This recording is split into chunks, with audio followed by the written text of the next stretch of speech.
Hey Brocat Nation, a different route on this video. Have you ever stumbled onto something just in the right place, the right time? That was me a few days ago. I was in Melbourne, Florida, which is my new favorite city. I met Sue Fallon, who's a board member with Green Gables, as I was doing a bit for Brocat City Snaps. She gave me a quick tour of an old historic house called Green Gables. They're trying to bring back the 126-year-old property, bring it back to life.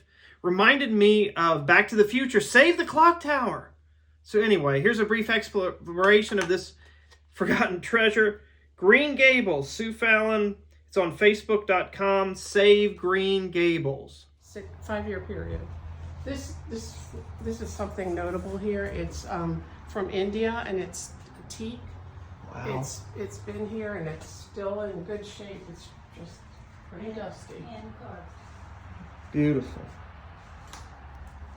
So we're just here at Green Gables.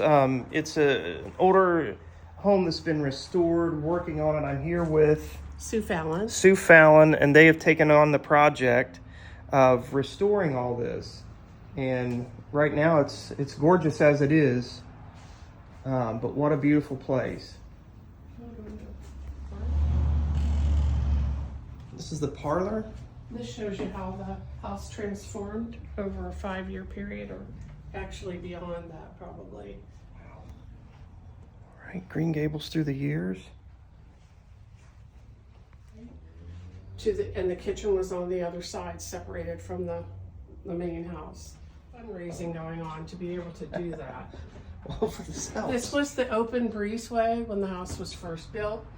You can see the outside walls here, and then there's notable knob and tube wiring and the old phone lines that used to be put in when phones. Fabulous. Extended out from this point to make the Queen Anne. The wood burning stove sat right there.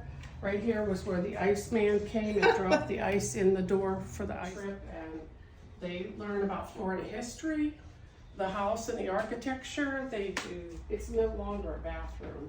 First indoor bathroom? Yes, in Melbourne. And you know, they had a well out there, and they used a generator to not only first ones that were in, but they were wired, and there's even been talk that he could generate power with the water as well in a generator. That's fabulous. This bathroom was part of an addition. It had a clawfoot top. And these trunk are their room. trunks that they used when they went back. They were winter residents here in the beginning, and they traveled the world. So these were their trunks that they used. And there was a pulley system outside this doorway that they pulleyed them down to put them on the wagon to take them to either Flagler's Railroad to go north, or wherever they were headed, or to the water to take a steamship. Wow. And you can see in America, and Wow. now Orlando had city water at the time, but Melbourne did not. It was all well.